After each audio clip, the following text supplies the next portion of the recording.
B-boy jango njiwa muno nikasiliza ndalama zomwela uzani pasa. Alisila ma Sevenese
B-boy jango njiwa utumbula vilimba usakonda kunderera.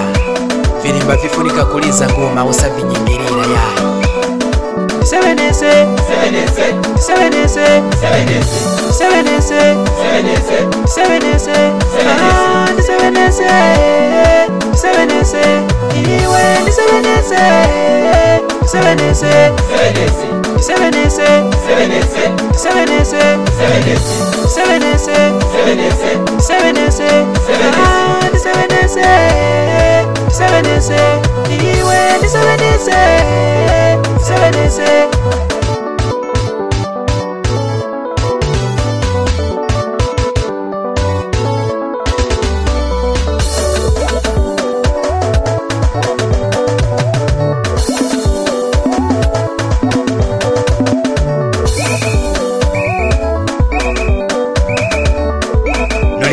Kuyamba ndine Pipo Jango nji wasindene matumbla ngoma.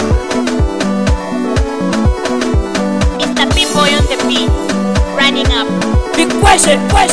Gaston Pamtris na Masik Bosale Ilanzi Jendo Tila Kapasa Boss Wantoti Kalube Seutwimba ili yose nawe Jango ni mkulu wa ngoma. Abena lundazi chimbata chatiza katete zinda petabuke Migasto papo na banyimbo Mutongwe Kulusa kanadula Mafasi banga moli tena kuletela ni tina ngoyito Papuka Studio Production.